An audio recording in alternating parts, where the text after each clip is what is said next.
on commence à partager là notre diapo. Et si vous voulez, on va tout d'abord vous expliquer pourquoi aujourd'hui on fait cette démultiplication. Alors Sébastien et moi-même, nous avons été invités par l'Institut français d'Argentine en décembre 2020 à suivre une formation auprès du CLA, oui, de Besançon. Et donc, nous avons suivi une formation avec David Gaveau, qui a été justement notre formateur. Et nous avons décidé d'appeler cette séance, ces deux séances de la formation ouverte et à distance, FOAD, à l'utilisation concrète d'outils numériques pour la classe, parce que justement, dans cette première séance, on va plutôt parler du cadre théorique, si vous voulez, c'est-à-dire de la FOAD. Et dans la deuxième séance, on va plutôt travailler avec les différents outils qu'on peut utiliser pour voilà, mener à bien une séance en hybride, par exemple. Oui, donc on va travailler un peu tout ça.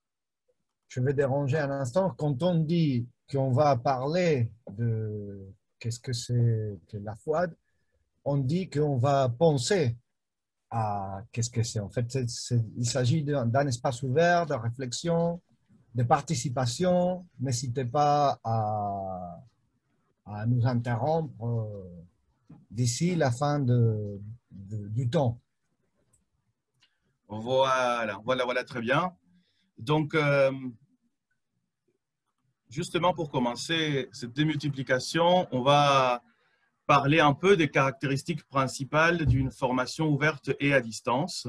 Et donc, on peut dire que le terme formation ouverte et à distance représente des réalités extrêmement différentes et des dispositifs extrêmement variés, oui, qui ont évolué au cours du temps. Donc, ils n'ont qu'un point en commun. Ils brisent la règle des trois unités. Vous savez là les trois unités, la rupture de l'unité de lieu, de l'unité de temps et de l'unité d'action. S'il y a rupture donc d'unité de lieu, nous parlerons de formation plutôt à distance. Et s'il y a rupture d'unité de temps et d'action, même dans un même lieu commun, nous parlerons donc de formation ouverte. Et s'il y a rupture des trois, là, on va parler de formation ouverte et à distance. Voilà. OK, très bien. Donc, il y a la Commission européenne qui donne une définition, oui, de la formation ouverte et à distance, comme un enseignement à distance qui permet à chacun de travailler de façon autonome, voilà, de travailler de façon autonome à son propre rythme, quel que soit le lieu où il se trouve, notamment grâce à l'e-learning, oui. Bon, et dans une formation ouverte et à distance, on peut dire que le dilemme, c'est on parle toujours d'un enseignant en professeur ou est-ce qu'on devient tuteur? On verra plus tard qu'il y a différentes manières de formation à distance. Ça dépend du type d'hybridation. On va voir après qu'est-ce que c'est une hybridation. Oui. Et donc, en formation ouverte à distance, les cours sont plutôt conçus par des équipes de conception. Vous savez, quand il y a un cours qui est complètement à distance, il y a des gens qui s'occupent de concevoir les cours, oui, et les professeurs qui est en rapport avec les étudiants ou avec les apprenants devient un tuteur. Et voilà, les tuteurs, c'est lui qui exerce son activité dans le cadre de formation flexible, ouverte et à distance. Quel est son rôle? Quel est le rôle du tuteur dans une formation ouverte et à distance? Oh, pardon, excusez-moi. Alors, il a comme rôle aider à faire progresser les apprenants en mettant davantage au premier plan les fonctions de suivi, d'accompagnement, plutôt que la capacité à transférer une expertise. Donc, c'est-à-dire que son rôle, c'est le rôle d'accompagner. C'est lui d'accompagner la formation des apprenants. Alors, dans son rôle, oui, il va avoir des fonctions tutorales différentes dans 4 aspects, oui, que selon Saïd Berrouk et Alain Jaillet, on peut parler de fonctions organisationnelles, pédagogiques, socio-affectives et motivationnelles et techniques. Alors, on va voir un tout petit peu ces 4 fonctions, en quoi ça consiste. Bon, la fonction organisationnelle, quand il y a un cours qui est complètement à distance, oui, un cours qui est absolument à distance, le tuteur va s'occuper de faire circuler l'information, c'est-à-dire qu'il va dispenser une information à destination des apprenants. C'est lui qui fait circuler l'information auprès des apprenants qui vont suivre le cours. Il va aussi s'occuper de transmettre un agenda, oui, parce qu'il va informer l'apprenant des étapes différentes de la formation et il va annoncer les différents événements, oui, qui vont avoir dans toute la formation au futur. Il va aussi donner les différents délais pour faire les activités qui sont proposées, oui, et il va aussi s'occuper de faire le bilan organisationnel, c'est-à-dire qu'il va demander aussi à l'apprenant qui suit le cours de lui donner ou de lui faire un retour de son travail. Oui, ça c'est la fonction organisationnelle.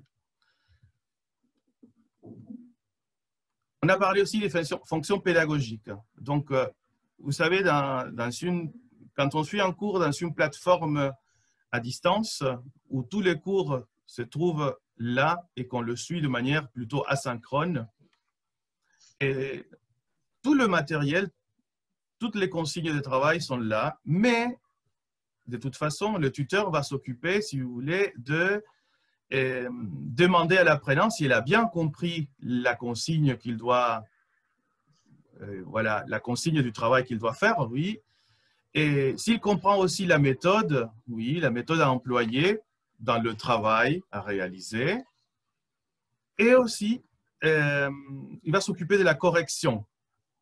Par exemple, si l'étudiant fait des productions écrites, oui, ces productions écrites, c'est quelqu'un qui doit les corriger parce que ce n'est pas une activité autocorrective. Donc, c'est le tuteur qui devra corriger ces activités. Oui. Et il s'occupera aussi de montrer, si vous voulez, à l'étudiant les avances qu'il a fait dans son travail. Et il fera aussi un retour, oui, aux apprenants sur l'expérience tutorale. C'est un retour, oui, on va dire qu'il vient de deux côtés, de l'apprenant et de l'enseignant. Et ici, vous avez une fonction qui est très importante, c'est la fonction socio-affective. Parce que vous savez que dans un cours qui se fait 100% à distance, l'apprenant, oui, n'est pas dans le même lieu où se fait le cours, il ne connaît pas les personnes physiquement, c'est-à-dire il n'y a pas une relation avec les étudiants, avec les apprenants. Donc, c'est très important d'encourager l'apprenant, d'encourager les apprenants. Parce que s'il n'y a pas ce soutien, oui, continu, peut-être que l'étudiant, l'apprenant va devenir un peu, va perdre ce repère, on va dire, dans l'apprentissage et ne va pas pouvoir continuer, oui, jusqu'à la fin. Alors, c'est un peu l'idée. La motivation doit être constante, en fait. Voilà, il doit avoir une motivation constante, tout à fait. Même s'il s'agit d'un petit message, non, tout va bien, c'est un peu… Oui, exactement. Ça, il faut marquer qu'on est présent.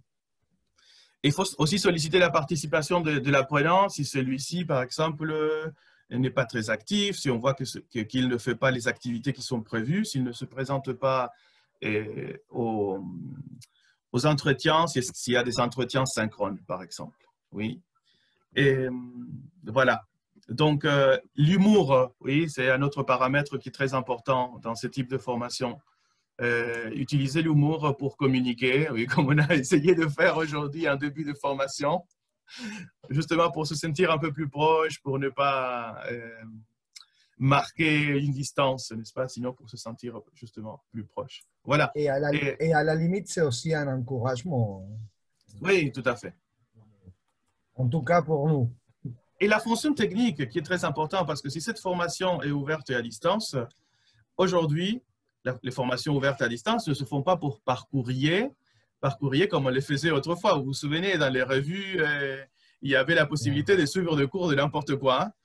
Mais bon, actuellement, ce type de formation se font sur Internet, c'est-à-dire qu'il faut avoir une connexion Internet, il faut savoir utiliser un ordinateur, il faut avoir des outils, des ressources, oui, pour pouvoir intégrer l'apprentissage. Et donc, le tuteur va être, si vous voulez, un lien entre le technicien qui va s'occuper de la partie technique. Si on parle d'une organisation, bien sûr, parce qu'après, on va voir que chacun fait son cours de manière particulière et que tout ce qu'on est en train de vous dire, peut-être, c'est un peu la même personne qui le fait, le professeur, le tuteur, le technicien. C'est-à-dire, il y a un rôle dans une même personne. Mais sinon, voilà, il faut être le lien entre l'apprenant et le technicien pour trouver une solution à un problème, par exemple, quelque chose qui ne marche pas sur la plateforme d'apprentissage. Oui, il faut pouvoir résoudre des problèmes techniques. Bon, et pour continuer, là, on va parler d'hybridation. Et justement, pour parler d'hybridation, c'est un terme qui est très à la mode, on l'entend tout le temps dans cette situation que nous vivons actuellement et depuis l'année dernière. Oui, on parle d'hybridation dans nos cours. On vous propose de regarder une petite vidéo sur l'apprentissage hybride. C'est une vidéo qui dure 4 petites minutes. C'est l'Université du Louvain en Belgique qui l'a conçue, pour passer ensuite aux différents types d'hybridation. Et là, on va échanger après. Oui, donc voilà, on va... Ne nous quittez pas, donc. On regarde la vidéo.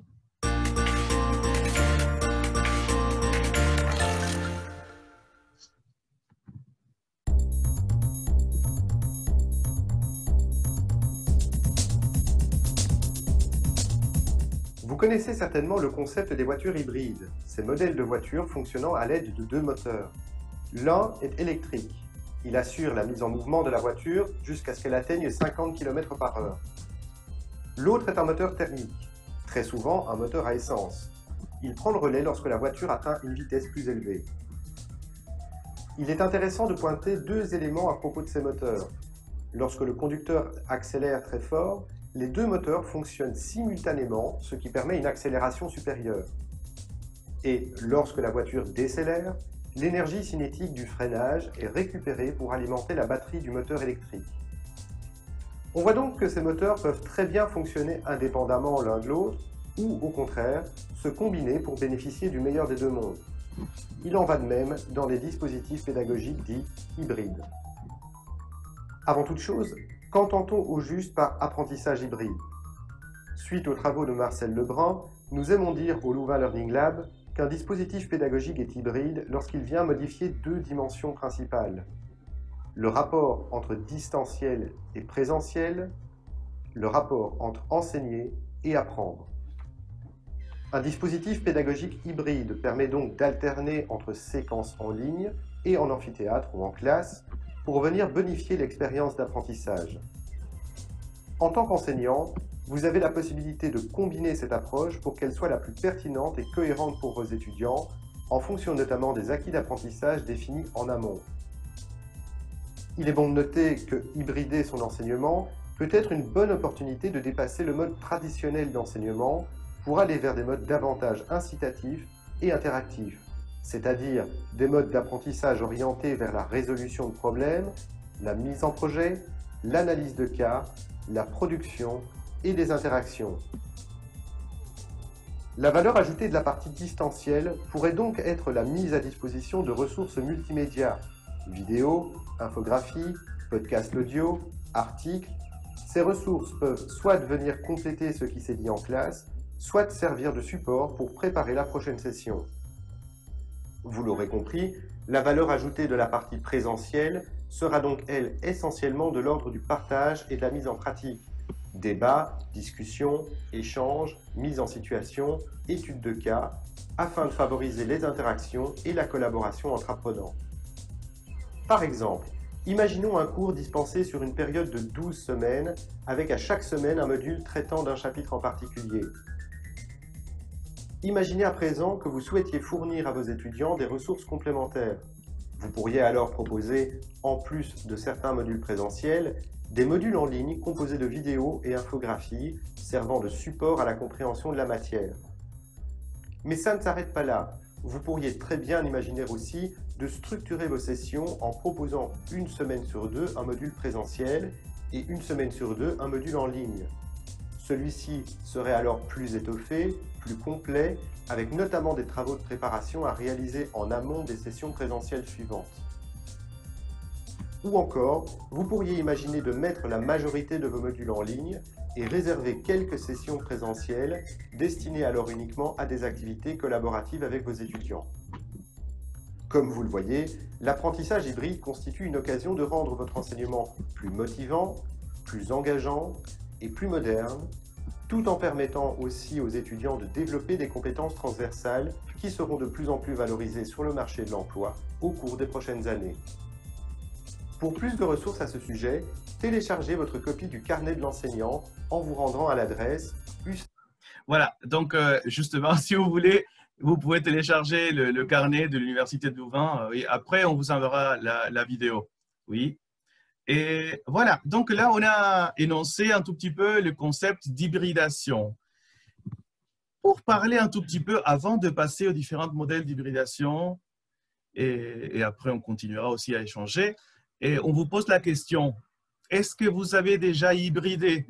Est-ce que vous avez déjà eu l'occasion de faire de l'hybridation dans vos cours? Et si vous pouvez raconter un tout petit peu ce que vous faites, ce que vous avez fait.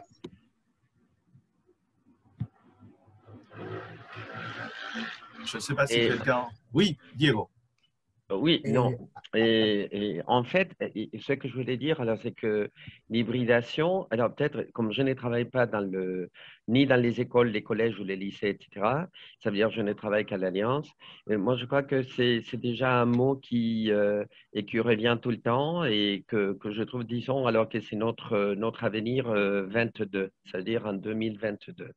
C'est-à-dire quand on parle d'hybridation, il se peut qu'on dise aussi alors, la manière d'apprentissage commodal. Et commodal, ça veut dire que je serai en présentiel et je vais travailler avec un groupuscule et en même temps, il va y avoir des caméras. Et bien sûr, et il y en a quelques-uns, bien sûr, qui vont suivre le cours en distanciel. Le fait, c'est que d'abord, c'est un problème budgétaire, alors parce que quand même, il faudrait acheter les caméras, alors, etc., et tout un tas de choses. Mais moi, je crois que, alors, c'est tout à fait possible parce que je crois que l'année prochaine, si les choses vont dans ce sens-là, espérons-le, et si la pandémie, naturellement, disparaît pour de bon, moi, je crois que l'hybridation, ça va être une autre manière de travailler dans l'avenir, quoi. Je ne sais pas s'il y a vie, mais quand même, c'est-à-dire l'année prochaine. Moi, je crois que le commodal, c'est hyper intéressant parce que j'en ai vu aussi des vidéos. Il faut avoir un peu de fric. Je ne sais pas si tous les collèges ou toutes les alliances ont beaucoup de pognon, disons, pour se faire. Mais moi, je trouve quand même que ça, c'est extraordinaire. Et en quelque sorte, je me pose la question, peut-être j'ai tort, je me pose la question, si ce serait, disons, un chemin ou quelque chose qui nous mène, disons, aussi à travailler en amont et faire de c'est ce qu'on fait d'habitude, bon, je ne dirais pas habituellement, mais de temps en temps, faire de temps en temps une classe inversée, n'est-ce pas? Et moi, je trouve, disons qu'à mon avis, c'est le salut de l'enseignement, l'hybridation pour l'avenir et le futur proche, pour employer le futur proche. Voilà. Je suis d'accord avec toi, Diego, oui. Je pense que l'hybridation, dans un sens, ça sauve le professeur, l'enseignant, si vous voulez, parce que le commodal, c'est le professeur qui doit être toujours là, n'est-ce pas, qui doit toujours accompagner l'enseignement en synchrone, on va dire, n'est-ce pas? Et oui, mais ce serait, à mon avis, l'idéal. C'est-à-dire que je puisse, parce que le problème qu'il y a, c'est nos salles de cours. Je ne sais pas comment ça se passe dans les collèges, n'est-ce pas? Mais à l'Alliance, les salles de cours, on ne peut pas tenir à 14 ou à 15, mais on peut travailler avec 7 jeunes et 7 moins jeunes, et ça veut dire à distance. Et c'est comme ça, c'est-à-dire qu'on va se débrouiller, je crois qu'à partir de 2022. D'accord. À mon D'accord, avis, d'accord. je ne sais pas quel est l'avis de tous les groupes qui a beaucoup d'expérience. Ici, il y a des calés et de chevronnés, alors qui peuvent en témoigner à foison. Oui, bien sûr. Personnellement, moi, par exemple, j'ai travaillé un peu en commodal et cette année, j'ai commencé avec ça et parce que, bon, je ne voulais pas encore aller à l'Alliance dans un moment qu'on a pu faire des cours présentiels, mais je ne pouvais pas y aller parce que, bon, je n'avais pas le vaccin et des choses comme ça. Et donc, je travaille à la maison, je faisais venir 2 ou 3 élèves parce que j'ai une grande salle avec une table énorme et avec des petites technologies, Diego. Et bon, bien sûr que j'avais une amie qui est informaticienne, donc elle m'a bien aidé à un peu aménager. Mais j'ai connecté mon ordinateur à un écran de télé et j'avais une caméra qui enregistrait ça, une caméra supplémentaire, une petite caméra, mais pas grand-chose. Il n'y avait pas de TVI, pas du tout. Et j'ai travaillé sur Zoom, à partir de Zoom, et j'utilisais l'écran. L'écran, c'était les tableaux pour ce qui était présentiel et le reste était en virtuel.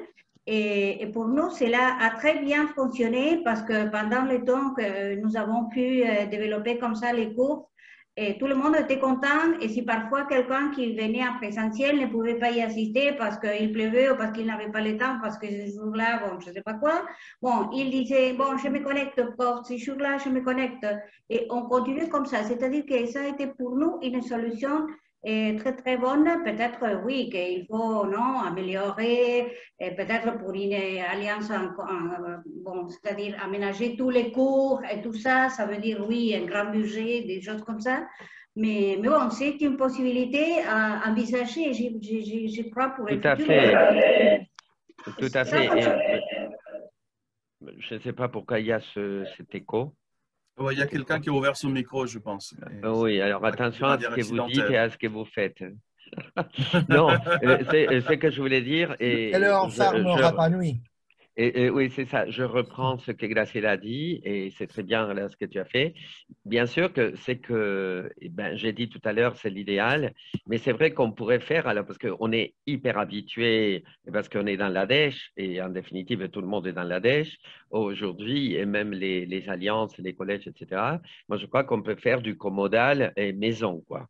C'est-à-dire, vous savez très bien que nous travaillons toujours avec n'importe quoi et on s'est débrouillé quand même très bien. C'est ce que j'ai dit, c'est l'idéal. Alors attention, ça ne veut pas dire que ce serait formidable que nos institutions ou les collèges ou les lycées, etc., achètent des caméras et tout et tout.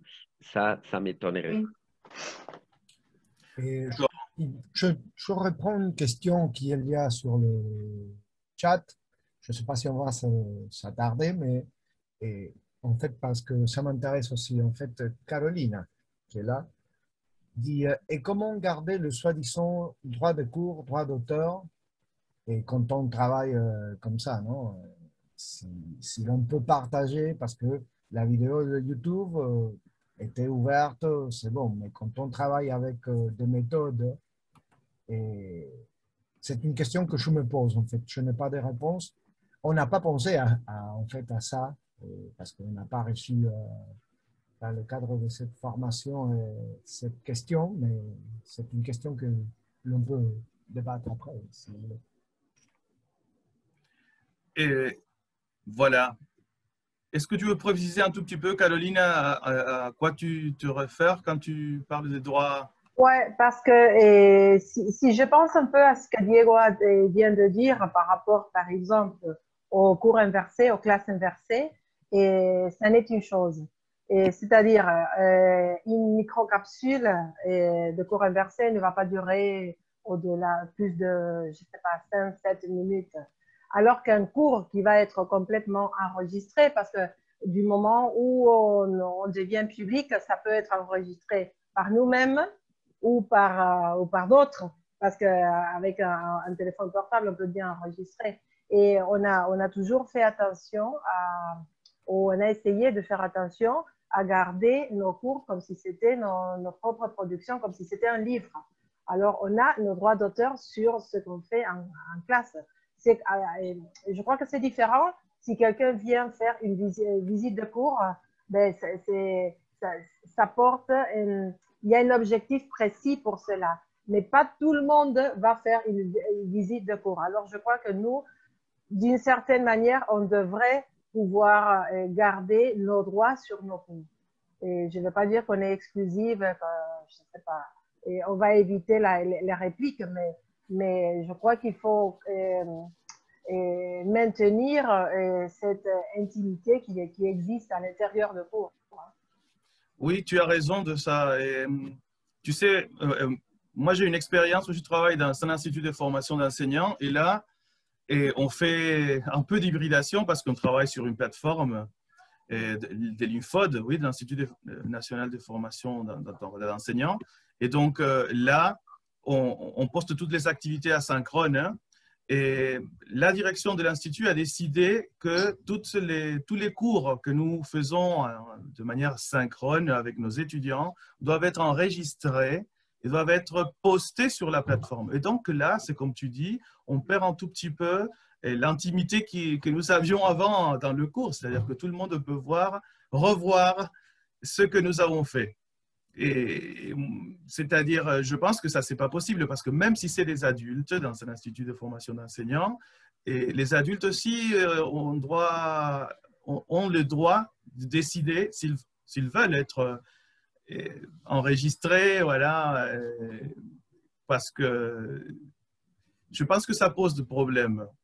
Je pense qu'on n'échange pas, on ne parle pas si facilement quand on est enregistré, par exemple, oui, dans une salle de cours.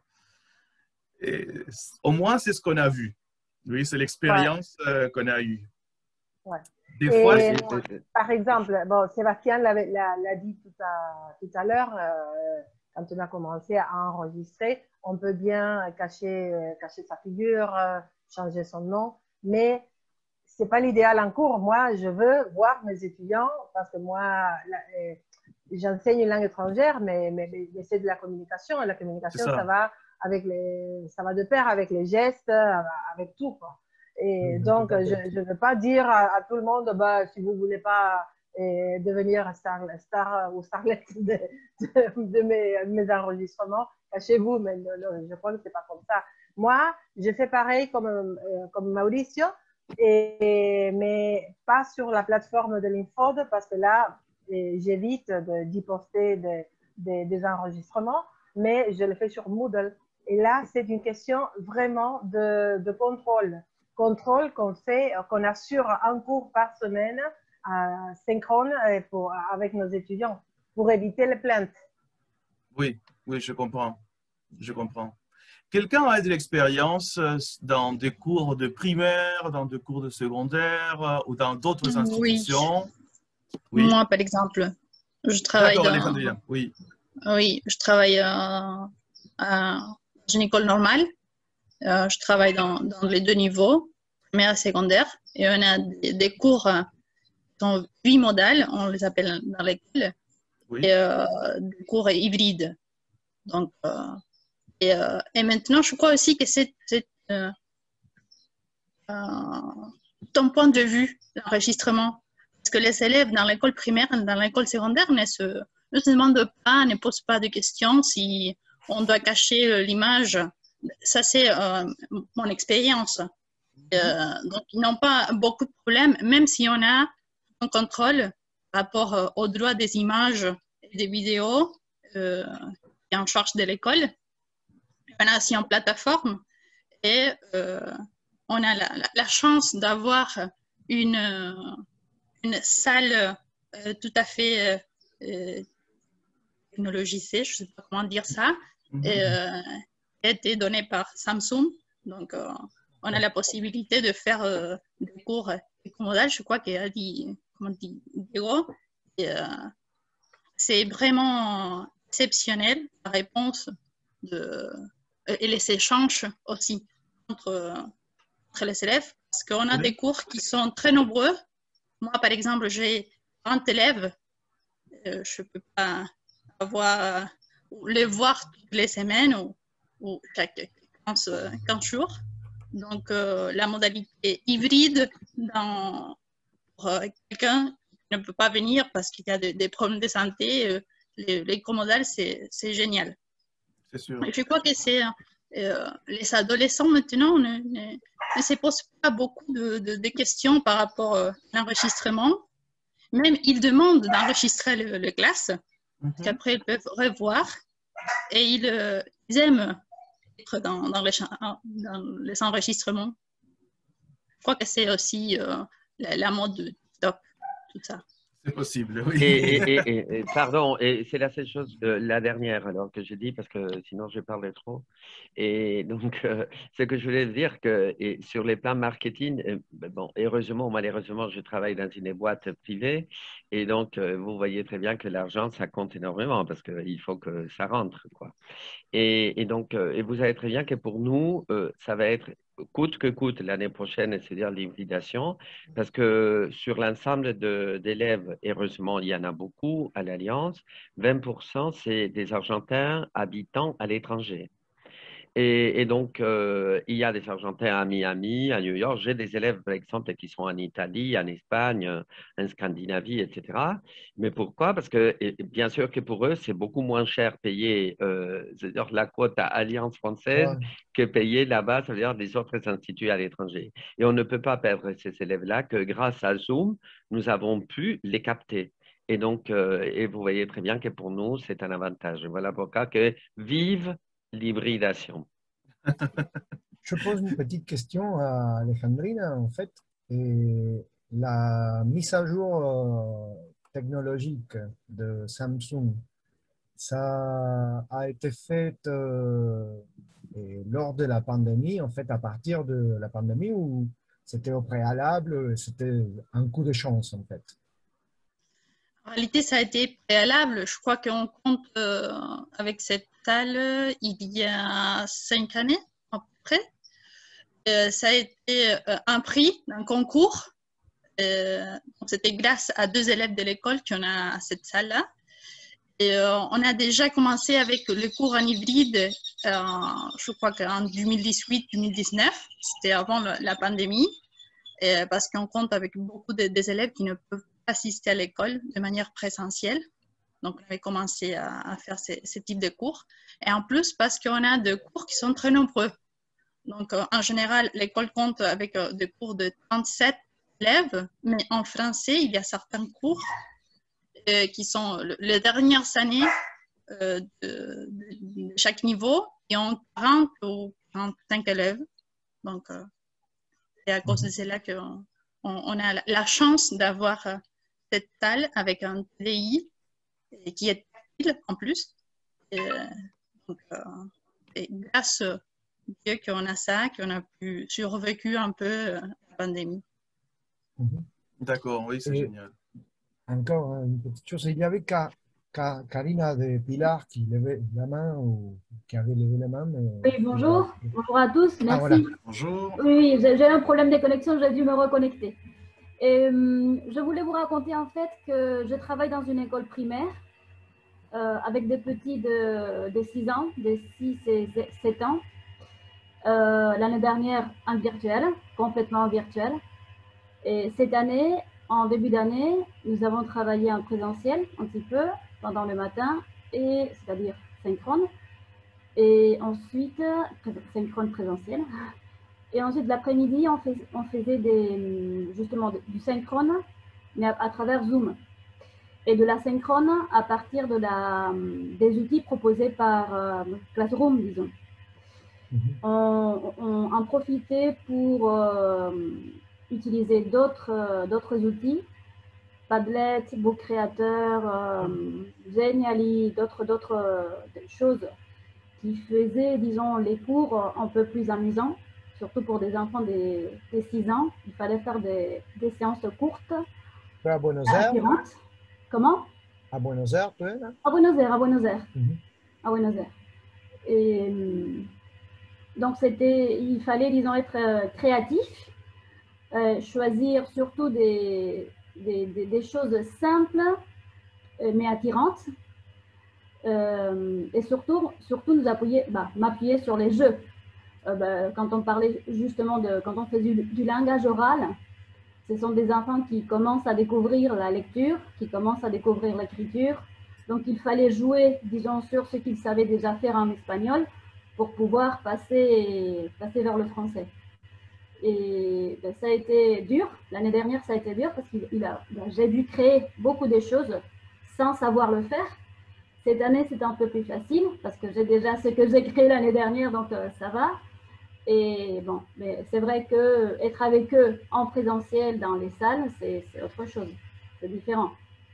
Donc, ce que je fais en virtuel, c'est un peu compléter ce que je fais en classe, en présentiel. C'est vrai, oui. L'année dernière, on a eu tous les défis de mettre la main dans la pâte là et commencer à créer des choses. Cette année, voilà, ça a été un peu... On avait l'expérience et tout ce qu'on avait fait déjà. En ce qui concerne l'enregistrement des images et tout ça, comme je travaille avec des petits, c'était vraiment impossible d'enregistrer des classes. Et c'est vrai aussi qu'on communique avec les parents et ça reste quand même dans l'intimité. Disons, si je fais une capsule vidéo, ils ne vont pas distribuer cette capsule vidéo, ça reste en famille, n'est-ce pas? Je crois que dans ces cas-là, c'est une question de confiance aussi, surtout parce qu'ils ne veulent pas que l'image de leur petit soit en plus distribuée partout, non? Mais c'est vrai que j'imagine qu'avec des adultes ou des adolescents, ça doit fonctionner d'une autre manière. Oui, oui, tout à fait. Alejandrina, vas-y, lance-toi. Merci. Alors, je travaille aussi avec la première année de l'école primaire. Et on a une plateforme qui, en réalité, c'est anglaise, mais on l'utilise en français. Ça s'appelle Classe Dojo. Ce qui est très intéressant de cette plateforme, c'est que tu peux enregistrer, tu peux faire des vidéos, des photos, mettre n'importe quoi. Et les utilisateurs de la plateforme ne peuvent pas télécharger les images ou les vidéos. Et c'est seulement pour établissement. Donc, tu dois créer un compte pour toi, pour la prof, et aussi un compte pour la directrice qui doit donner l'aval pour que tu puisses travailler avec la plateforme. Donc, je l'utilise il y a 3 ans avec mes élèves. C'est génial parce qu'en plus, ils peuvent modifier leurs avatars, chercher les activités, soit écrites, soit orales, soit des vidéos. Et après, tu peux donner de petits, je ne sais pas comment dire, mais des petites images, donner des bisous, quelque chose comme ça, des approches. Même maintenant, dans la salle de classe, on ne peut pas faire parce qu'on ne peut pas être à côté de nos élèves, on ne peut pas se toucher, mais on peut donner ces petits talents de manière virtuelle. C'est génial. Ça, c'est du côté de l'école primaire. L'école secondaire? Elle est payante? Non, non, c'est gratuit. C'est tout à fait gratuit. Donc, ça, c'est génial en plus. Histoire de l'explorer, alors. Oui. Une autre, c'est... je me rappelle maintenant, c'est Classcraft. C'est pour l'école secondaire, c'est génial. Je l'utilise avec les adolescents. Et même, ce sont mes élèves adolescentes qui font un parcours pédagogique, mais en jeu vidéo. Donc, ils jouent, ils obtiennent des prix, ils les échangent par, je ne sais pas, une activité de moins dans le travail pratique. Et ce sont c'est ça, merci. C'est classe de jeu et Classcraft. Ludifica. Et ce sont tout à fait gratuits. Hein? C'est indiqué pour commencer, ludifica tu aula. C'est génial le terme. Oui, ça c'est la gamification en réalité. Oui, ça c'est la gamification. Parce qu'en réalité, c'était un cours que j'étais en train de faire pour la réunion des écoles normales qu'on n'a pas pu le faire à cause de la pandémie. Mais je suis un peu expert, entre guillemets, dans ces efforts. Après, si vous voulez, je peux vous donner mon numéro si vous voulez savoir. Bien sûr. Il n'y a pas de problème. Hein? C'est génial parce que c'est un environnement de travail protégé, n'est-ce pas? Et là, on n'a pas peur justement de que tout ce matériel circule au-delà de cet environnement. Ça, oui. Pour l'école primaire, de show, en plus, c'est très facile à utiliser. C'est tout à fait protégé. Donc, même si le parent veut chercher les images ou les vidéos, il ne peut pas le faire. Voilà. Donc, on va continuer maintenant justement avec l'hybridation dont on parlait tout à l'heure et maintenant même. Je vais vous dire un nom et un prénom pour voir si ça vous dit quelque chose. Anna Vetter. Vous connaissez Anna Vetter?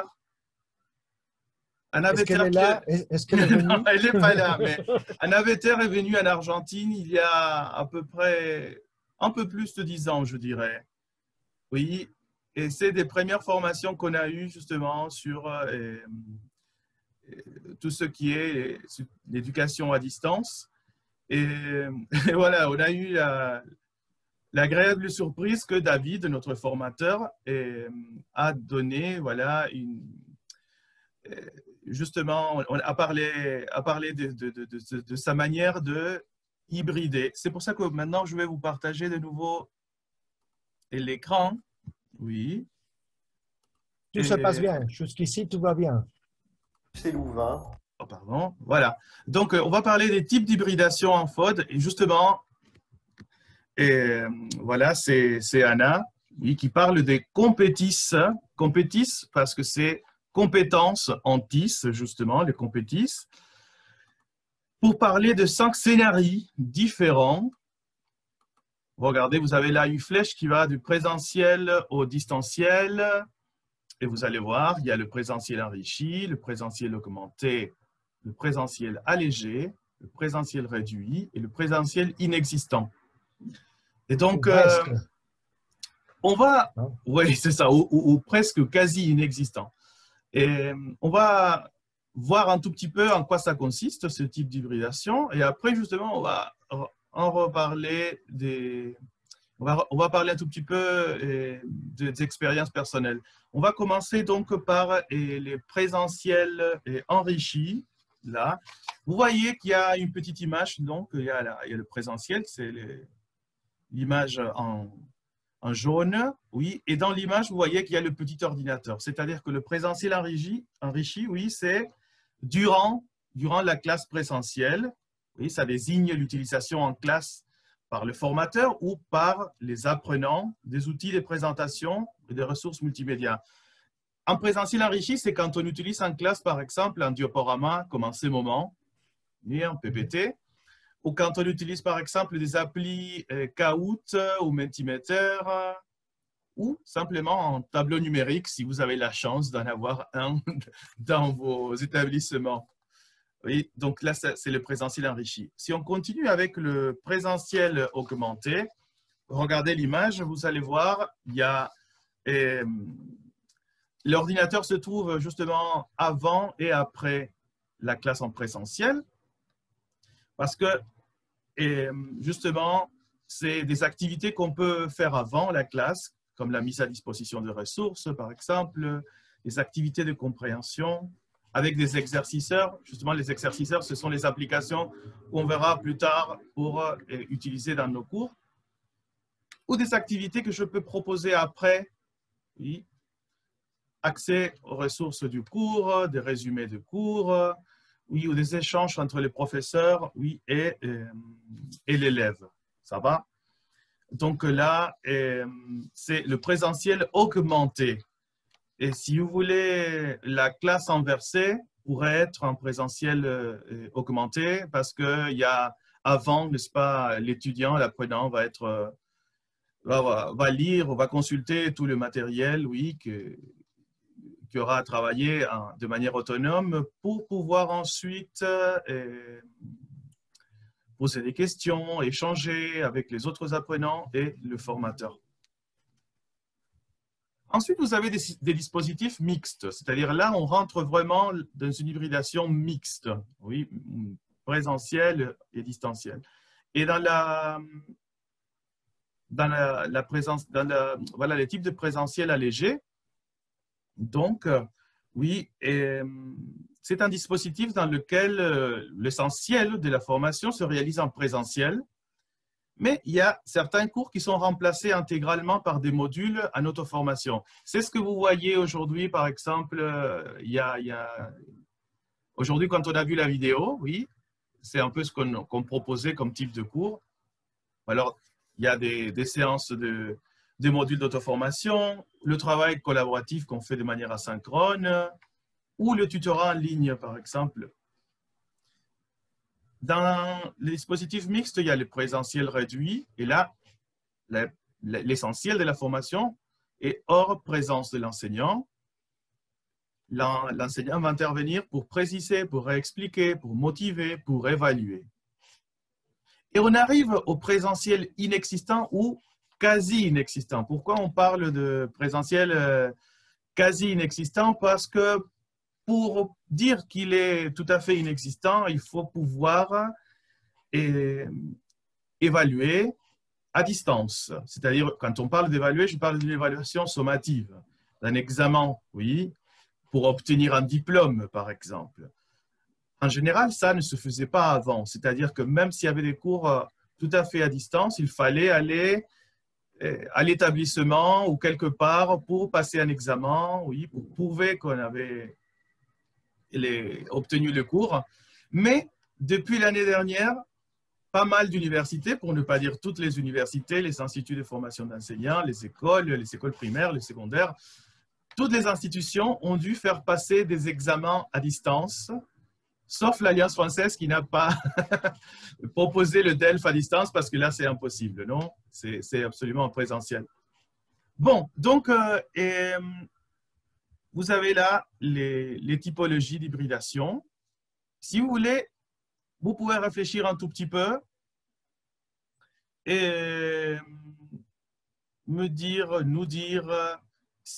où est-ce que vous vous situez, oui, dans cette typologie. Oui, ou si vous proposez aussi une autre, pourquoi pas? Oui, pourquoi pas. Oui, mais si vous regardez ce type d'hybridation, oui, où en seriez-vous? Mais toi, tu dis à présent? Oui, actuellement, oui. Dans les cours, oui. Les cours que tu fais actuellement. Et je dirais présentiel inexistant. Présentiel inexistant, d'accord. C'est-à-dire tout à fait à distance. Oui.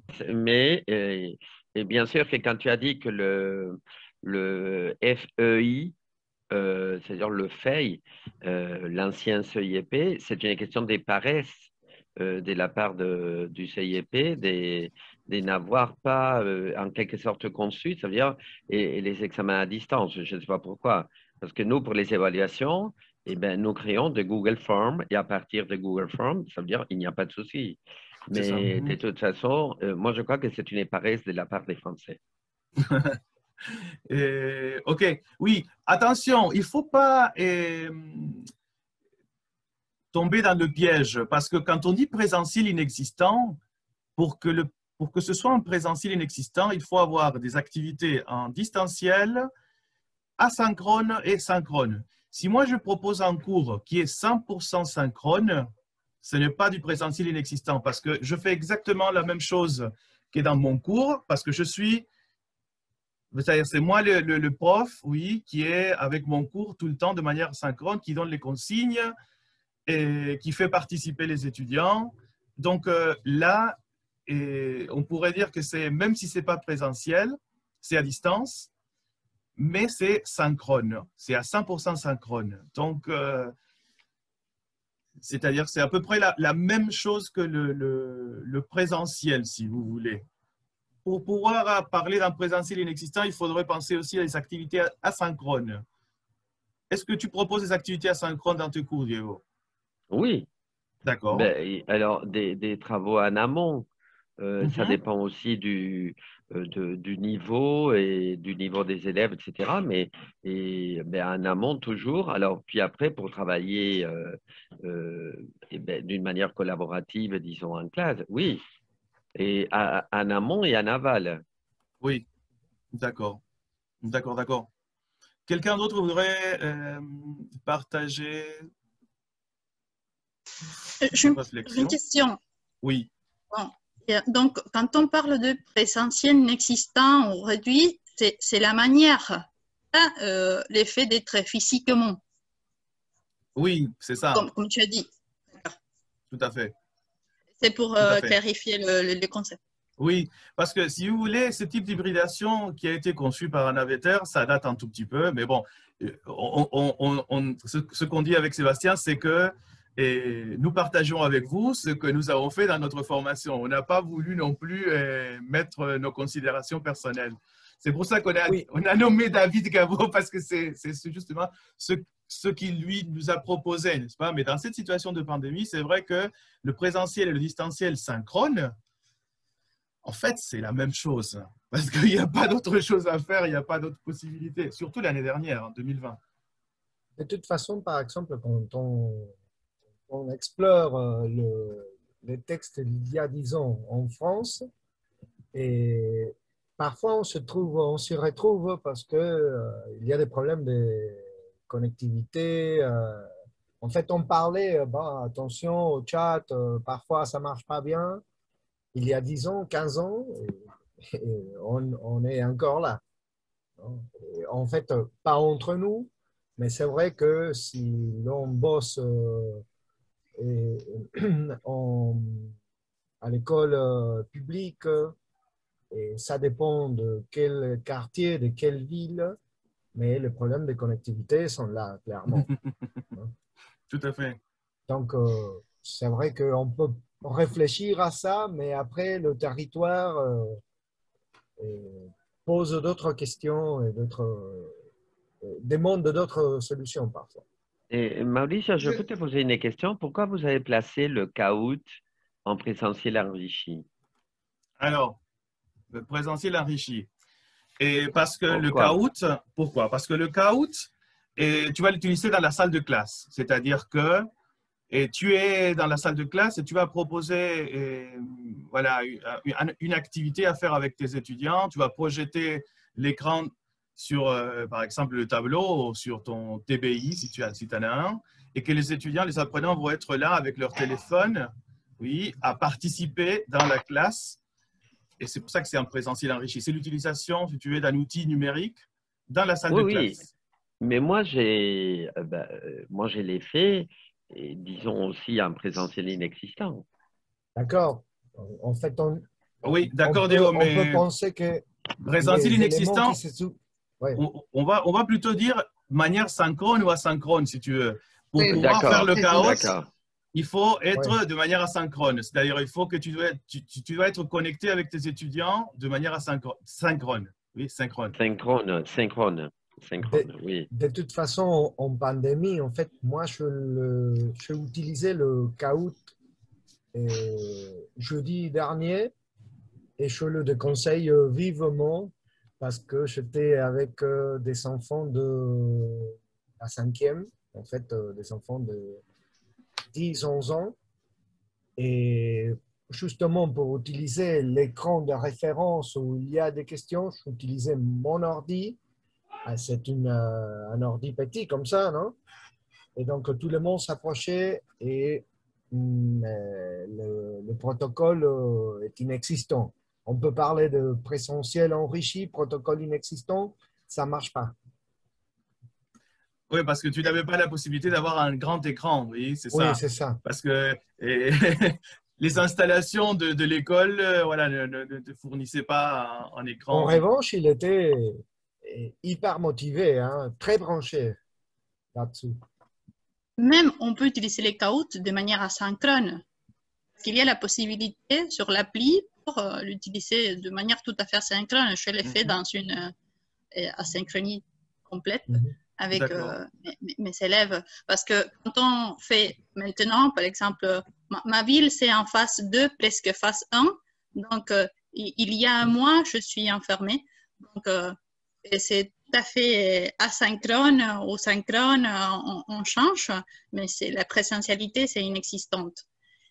Et c'est ça, on a découvert que toutes les applications, presque toutes les applications, on peut les utiliser de manière complètement synchrone. Parce que quand on partage notre écran, c'est un peu difficile de le faire de manière synchrone parce que, on a dit, l'Internet n'est pas assez bonne, ça dépend. Et en plus, on travaille dans des écoles publiques, donc c'est-à-dire que tous les élèves ont la possibilité d'être connectés en même temps. Oui. Il faut évaluer justement tout ça. Pour l'atelier, je compte sur toi, Alejandrina, dans 2 semaines. Bien sûr, j'adore. Je ne sais pas si quelqu'un d'autre veut partager une expérience. Je peux raconter l'expérience de notre alliance française à Bahía Blanca.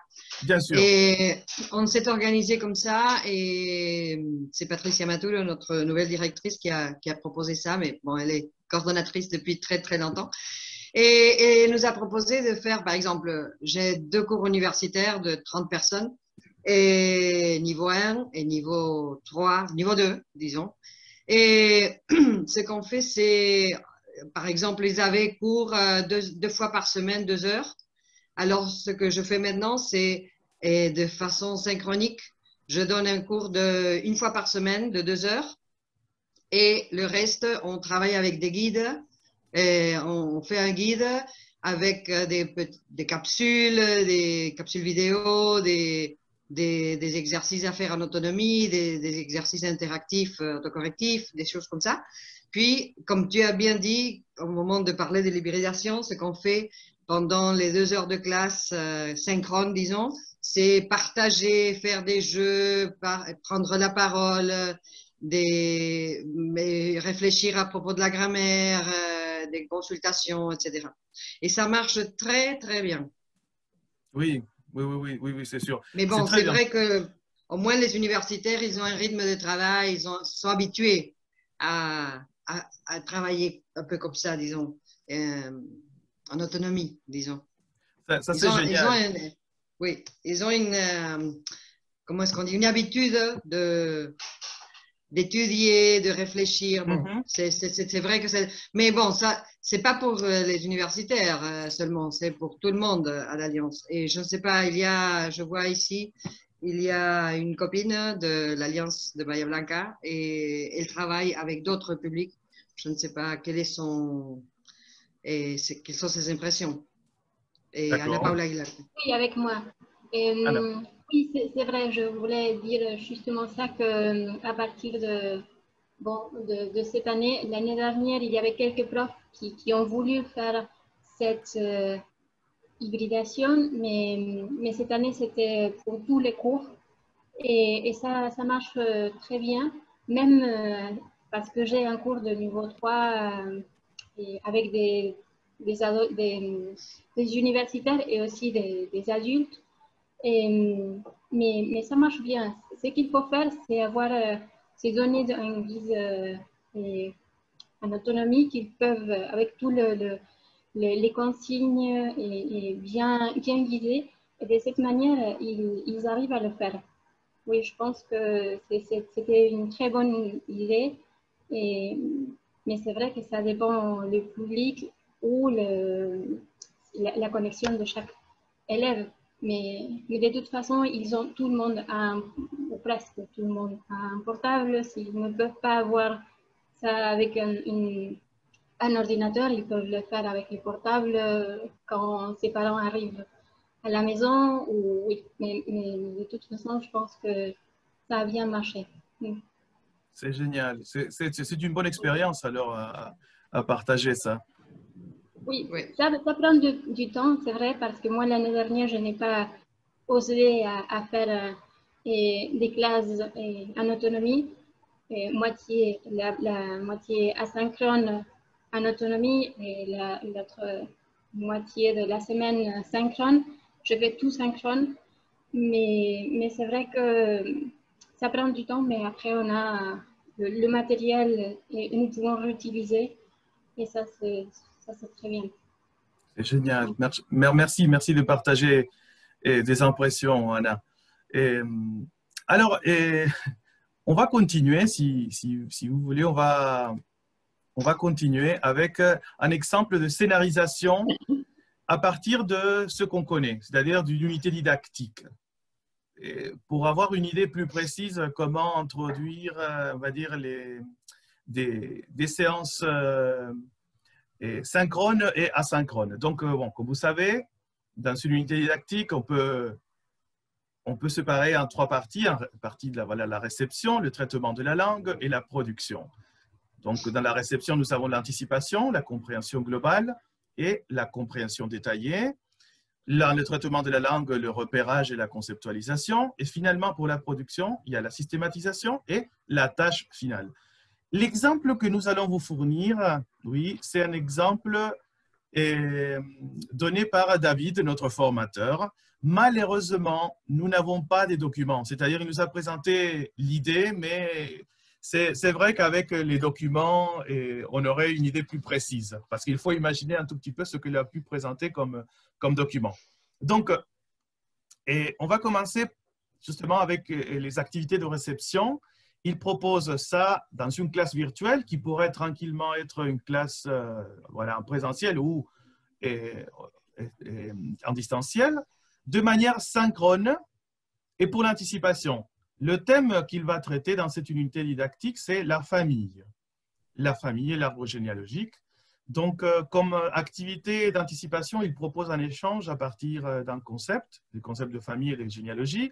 Alors moi, j'ai commencé à imaginer un tout petit peu qu'est-ce qu'il aurait pu proposer comme document. J'imagine des images, peut-être, je ne sais pas, plusieurs images ou une vidéo, voilà. Et donc, à partir de là, on peut demander aux apprenants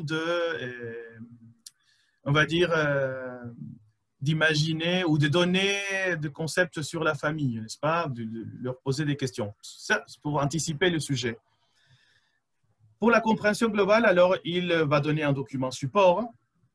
Ce document support, ça pourrait être un document justement de compréhension orale ou compréhension écrite ou audiovisuelle, si vous voulez, oui, une vidéo, un audio ou un texte, oui, un texte écrit.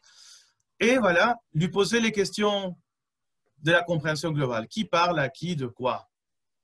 Alors, tout ça, il va le faire dans une séance synchrone, dans une classe virtuelle, voilà, en présentiel ou à distance.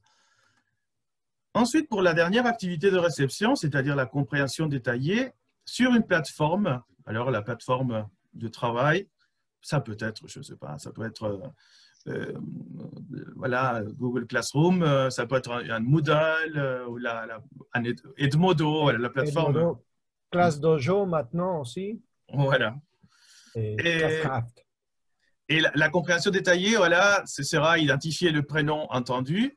Là, on considère que c'est une compréhension orale. Et identifier le lien de parenté qu'il y a entre les personnes et finalement compléter un arbre généalogique.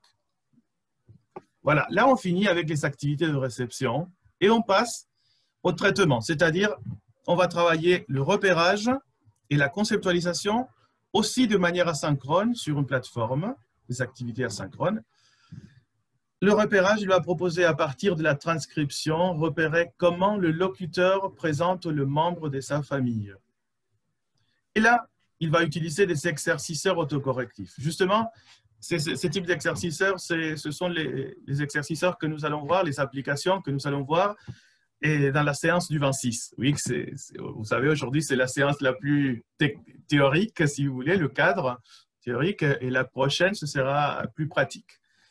Alors, un exerciceur qui est justement une application pour concevoir des exercices à proposer à nos apprenants et des exercices autocorrectifs à travailler en autonomie.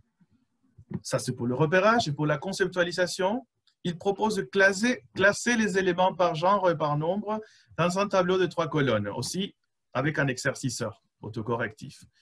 Et imaginez, je ne sais pas, moi j'ai essayé d'imaginer ce qu'il a voulu dire par là. Et alors, 3 colonnes, je pourrais dire, je ne sais pas, féminin, mère, masculin, père, pluriel, parent, par exemple, pour dire genre et nombre, n'est-ce pas, classé pour la conceptualisation. Et donc, ensuite, nous avons les activités de production en classe virtuelle synchrone, on va dire, plutôt que virtuelle, on va dire à distance. Mais ça pourrait être aussi, pourquoi pas, en présentiel, d'après ce qu'on a dit tout à l'heure. La systématisation, il propose un jeu à l'oral.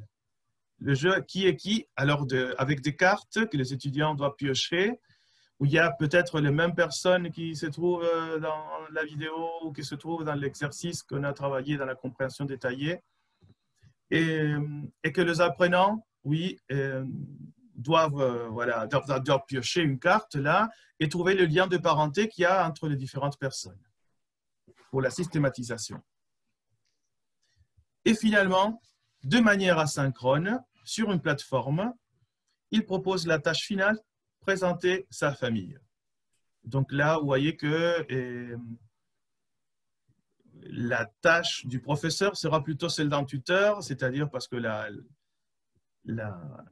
l'activité sera déjà dans la plateforme et que le professeur devra corriger et faire le retour de l'activité, de la tâche finale, on va dire. Ça, c'est une mini-scénarisation pour que vous ayez une idée concrète d'un travail hybride, si vous voulez, un hybride. Bon, avec ça, on finit un tout petit peu le cadre théorique qu'on voulait vous partager. Mais avant de finir, on voulait vous présenter quelques bibliographies. Alors, une bibliographie que David nous a proposée et que nous voulons partager avec vous, que vous pouvez, en autonomie, de manière asynchrone, commencer à regarder. Et on va vous montrer. Donc, attendez que je dois changer d'écran. Voilà. Ça, très bien. Donc, oui. Attendez, je vais vous montrer le premier. OK. Donc, tous ces sites, on va vous les envoyer aujourd'hui même par mail. Comme ça, vous avez le temps, dans ce 15 jours qui nous séparent d'une séance à l'autre, de regarder, d'expérimenter si vous le voulez. Le premier, c'est un panorama des outils numériques au service des apprentissages proposé par l'Académie d'Aix-Marseille. Donc, c'est une carte mentale. Et cette carte mentale, vous voyez qu'elle vous propose justement des outils qui sont classés. Oui, par exemple, le flashcard, gestion de classe, évaluation, pédagogie du jeu. Ce n'est pas une carte mentale interactive. Hein. C'est juste pour vous donner les noms. Mais ce n'est pas que ça. Si vous passez à la deuxième page de ce PDF, vous allez voir que pour chaque outil, vous allez avoir une petite description. Et à l'aide d'une nomenclature, vous pouvez voir si l'outil a besoin de connexion en ligne, hors ligne, si c'est collaboratif, quel système opératif permet de l'utiliser et si on peut l'utiliser, par exemple, dans un téléphone portable, avec un smartphone, oui, avec les systèmes opératifs Android ou Apple. Donc, tout ça, on vous le laisse. Oui, on vous le laisse. Vous pouvez le regarder et voir ce qui vous intéresse, ce que vous voulez expérimenter, chercher. Et attendez, on va vous montrer ensuite un autre document qui est intéressant. Alors là, c'est un module sur hybridation du cours d'Isabelle Barrière. Et ça, c'est intéressant. Moi, je l'ai fait et j'ai trouvé que c'était très intéressant parce que justement, c'est pour réfléchir un tout petit peu à tout ce qu'on a parlé aujourd'hui, mais plus en détail, avec des petites vidéos, oui, des capsules vidéo, comme on a dit tout à l'heure. Il y a des concepts théoriques, mais il y a aussi des activités de réflexion, des exercices autocorrectifs, c'est-à-dire que là, vous pouvez travailler absolument en autonomie de manière asynchrone. C'est très, très, très bien, oui, parce que si vous avez idée de proposer une hybridation ou si vous êtes en train de réfléchir à ce que vous faites, tout ça peut vous donner une idée plus claire, justement, de ce que vous pouvez arriver à faire avec un cours. Ensuite, on va vous proposer ainsi une autre carte mentale, un Mindomo, sur l'évaluation à distance. Alors, vous voyez, vous avez pas mal de conseils, oui, sur l'évaluation à distance, les types et modalités d'évaluation, quels sont les outils proposés pour évaluer et quelques pistes de réflexion. Et on va vous montrer aussi les autres documents qui ne sont pas tellement interactifs, c'est-à-dire où il n'y a pas tellement de choses à chercher. Par exemple, le site de l'ALSIC, ça c'est très intéressant. L'ALSIC, c'est l'apprentissage de langue et système d'information et de communication. Alors là, vous pouvez chercher aussi des pistes pour vos pratiques de classe à distance. Le site suivant, c'est un blog. Et c'est le blog du tuteur. C'était le blog du réseau du tutorat à distance. Alors là, on va vous parler plutôt de la tâche du tuteur. Oui, à quoi ça consiste. Vous voyez qu'il y a des articles intéressants. Là, il y en a eu un sur la classe virtuelle et un autre sur la classe inversée. Alors, ça peut vous donner des idées aussi. Ensuite, vous avez un autre document, cette fois-ci un PDF, sur le réseau d'enseignement francophone à distance. Alors, ça, c'est un document. Oui, qui a été préparé par ce réseau, et le centre de documentation sur l'éducation des adultes et la condition féminine. Et là aussi, je ne l'ai pas lu en entier, mais je trouve que c'est intéressant, c'est d'origine canadienne. Ça se voit. Toujours les Canadiens, ouais. Oui. Et un autre document qu'on va vous partager, c'est les 80 pistes pour enseigner à distance. Oui. Et ça aussi, ça vient du Canada, oui, de l'Université de Montréal. Et voilà, c'est tout, je pense. Je pense que là, tout ça, on vous l'envoie aujourd'hui même par mail, oui. Alors, ne vous en faites pas, vous l'aurez. Attendez, on va... Oh, OK. Et donc là, on arrive un tout petit peu à la fin de ce que nous avions pensé pour cette première séance. Cette première séance qui a été plutôt théorique. Mais ne vous en faites pas. La prochaine, on va plutôt mettre la main dans la pâte. Oui. Pardon, Dieu. Je profite parce qu'il y a eu des gens qui sont arrivés quelques minutes après le commencement et de vous rappeler que si vous avez besoin d'une attestation, il faut écrire sur le chat nom, prénom, le mail et le DNI. Voilà. Juste, continue. Et la toute première question, est-ce que nous allons recevoir aussi l'enregistrement? Oui.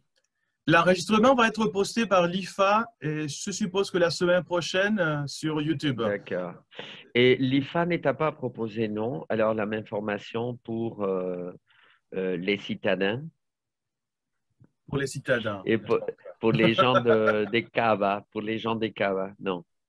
Oui, c'était pour tout le monde de cette formation, en fait. Sébastien, non, parce que toi, tu sais, non, mais tu sais quel est le problème, ça veut dire, alors, parce qu'il y a des collègues, je WhatsApp avec quelques collègues qui m'ont dit comment je n'ai rien reçu, alors, etc.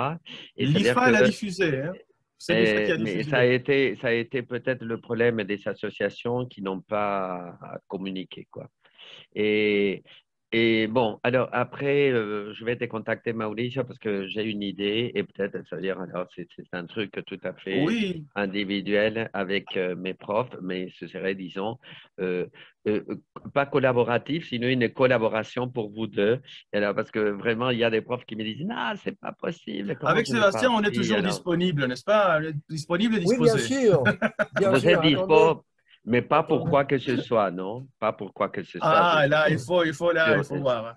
Sur les plans pédagogiques, je suppose. Sur les plans pédagogiques. D'accord. Non, alors, il y a eu un problème peut-être de quelques associations qui n'en étaient pas au courant, etc. Ça, c'est vrai. Bon, c'est le commencement d'une démultiplication, peut-être. Oui, non, mais ça a été hyper intéressant. Et j'attends aussi, bon, alors malheureusement, l'autre samedi, je ne pourrai pas venir. Merci. Tu verras l'enregistrement, c'est pas grave. Merci. Et donc, je ne sais pas si vous voulez partager avec nous des impressions, des réflexions. Et voilà. Profitez bien parce qu'aujourd'hui, ça va être certainement plus intéressant que la prochaine. La prochaine, ça va être plus sur le chemin directement, sur le territoire. Et moi, oui, ce qui m'intéresserait, c'est justement, si Diego ne va pas venir pour la prochaine séance, c'est lui demander, parce que nous aussi, on travaille avec Google Forms pour faire les examens finaux. Et moi, personnellement, je suis un peu préoccupée pour la question de l'expression écrite. Oui, j'ai mes idées pour éviter, mais c'est-à-dire la question de copier-coller, essayer de voir comme j'ai tout le dieu Google à la main comme ça et je vais en profiter, et ils font n'importe quoi. Et ce n'est pas le cas d'évaluer les productions réelles, mais les productions de Google, que ça ne m'intéresse pas. C'est-à-dire, comment est-ce que vous abordez cette question? Comment vous… C'est impossible. Alors, c'est impossible parce que tu sais très bien que pour ce qui est de la production écrite sur un Google Form, etc., les élèves, bon, ils font ce qu'ils peuvent et ils font n'importe quoi. Et c'est vrai, alors ils peuvent piocher un tout petit peu parce qu'ils ont les temps alors de créer. C'est-à-dire, moi, j'ai corrigé au niveau A2 et des productions à la Proust, à peu près. Oui, et donc, oui, c'est ça. Et toi, tu vois que, bon, alors on ne peut pas faire autrement. Le fait, c'est que là, sur ce point-là, les Google Forms, et moi, je préfère plutôt créer d'autres choses, et c'est-à-dire au niveau de la production de l'écrit. Moi-même, j'ai créé des Google Forms, et c'est-à-dire des trucs qui existent depuis la nuit des temps, n'est-ce pas? C'est-à-dire que l'élève, disons, est un synchrone, c'est-à-dire, et puisse créer des trucs, disons, un binôme, etc., et nous évaluons tous ensemble. Parce que moi, je crois que c'est un peu bidon. Un peu bidon, alors tout ce qu'on fait au niveau de la production de l'écrit en Google Form, n'est-ce pas? Mais pour l'instant, il n'y a pas de solution. Oui, l'Alliance a d'autres idées à partir du mois d'août, mais pour l'instant, je ne peux rien dire parce que sinon, alors, je serai viré. D'accord, mais de toute façon, je suis au seuil de la retraite, peu importe. Mais disons que moi, je trouve quand même qu'il va y avoir des nouveautés au niveau des évaluations, parce que évaluer comme ça, c'est-à-dire les élèves font n'importe quoi, y compris les adultes, non seulement les jeunes. Hein. Oui, Y non, compris les bien adultes. sûr, bien les sûr. adultes, naturellement, bluffent tout le temps Voilà, et trichent tout le temps. Et ça a été vraiment extraordinaire alors ce que vous avez fait et ce que vous avez démultiplié. Dommage que, bon, alors la prochaine, mais je verrai l'enregistrement et je serai à San Juan. D'accord. Oui, je serai à San Juan. Je ne sais pas dire juste… Oui. Pardon. Non, je retenu une phrase qui a été dite par Alejandrina en passant. Et je crois que c'était par rapport à Classcraft qu'elle est devenue experte. Ou elle n'a pas dit je suis devenue, elle dit je suis l'experte. Et c'est vrai que on devient expert un peu en fait, un peu on est obligé. Mais aussi, en fait, on devient expert un peu quand on n'a pas peur. On n'a pas peur de se tromper, on n'a pas peur de ne pas y arriver même, de faire le ridicule dans mon cas, par exemple. Mais c'est un peu ce que certainement on verra la prochaine fois, en fait. Comment on fait pour se débrouiller quand on ne sait pas vraiment, bon, on est à la place des élèves. On est à la place des élèves. Oui, mais il ne faut pas le cacher. Il faut pas le cacher. Non, non, c'est pas mal. C'est toute une expérience. Comme ça, tu apprends à comprendre. Mes filles m'apprennent des choses. Et ça, et ça nous donne, disons au moins pour cerner un tout petit peu les sujets, ça nous donne un éventail, c'est-à-dire une panoplie énorme de possibilités, etc. Même, alors moi j'ai découvert, mais il faut travailler, il faut créer, parce qu'il faut créer. C'est-à-dire, alors tout le monde crée en fait. Et sur le Zoom, la barre en bas, je ne sais pas si vous avez le Zoom, et je crois que les institutions payent le Zoom. Vous avez vu qu'il y a ce qu'on appelle votaciones en espagnol. Je ne sais pas si vous l'avez vu.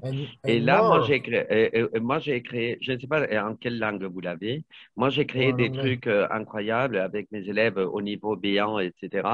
Et pour travailler comme une espèce de QCM. Et donc, pour le côté, peut-être, disons, alors, c'est Caroline Pérez qui m'a appris ça. Oui. Je me souviens qu'on l'a fait dans une formation, ça, avec elle. Et tu te rappelles, c'était au niveau de la littérature, etc., que la première, ça a été catastrophique parce qu'il y a eu quelqu'un qui est rentré avec des trucs incroyablement peut-être intéressants pour quelques-uns. Et disons que vous vous rappelez très bien. Et c'était formidable parce qu'il faut créer sur les plans grammaticaux ou sur d'autres plans, etc. Et moi, je trouvais que ça, c'est passionnant. Allez-y, hein. Allez-y, vous avez sur la barre en bas, c'est-à-dire, vous avez votaciones, on peut créer. Ça, c'est quand on est pauvre, hein, pas quand on est riche comme Mauricio Sébastien. Et quand on est riche, oui, alors nous, que nous sommes un tout petit peu pauvres, c'est-à-dire, et ben donc, on se débrouille, disons, avec. Et moi, je crois que grâce à la pandémie, et je ne sais pas quel a été votre point de vue, mais j'ai appris mais incroyablement des choses, je suis un Bill Gates. Je peux me permettre de... Sans argent, sans argent. Bon, je peux ajouter quelque chose? Oui. Bien sûr. C'est pour Josefina. Alors, je suis experte, mais l'année dernière, j'ai eu un enfant de 6 ans, je ne sais pas, Josefina, si tu es là, et qui est devenu aveugle. Donc, on avait commencé à travailler les premières 2 semaines à l'école. Elle pouvait écrire, elle pouvait lire un peu. Et après, elle est devenue aveugle. Donc, j'avais commencé à travailler en binôme avec la maîtresse spéciale. Et on avait fait toute une démarche du côté de l'oral. Donc, il m'a appris en réalité, donc j'ai appris de la maîtresse spéciale comment travailler en langue et j'ai parti de l'espagnol vers le français. Et donc j'avais commencé à travailler les sons en espagnol, je dû apprendre comment travailler les sons en espagnol pour après pouvoir l'apprendre les sons en français après les concepts. Pardon, j'ai fait connaissance il y a très longtemps dans un des congrès de professeurs de français d'un professeur aveugle qui habite à Rosario. Ricardo, je ne me rappelle pas son nom, mais peut-être s'il continue à donner des cours, et peut-être il a de l'expérience, ce serait pas mal. Je l'ai sur Facebook. Si je trouve les coordonnées, je les partage la prochaine séance. Génial. D'accord, merci beaucoup. De rien. Génial. Bon, merci. Moi, je suis très content parce que l'échange, c'est très bien. Et quand on échange, on apprend beaucoup. Le timing, c'est remarquable. Oui, tout à fait. Merci beaucoup. Merci. On vous remercie de votre présence et votre attention et on se voit dans 15 jours. Au revoir.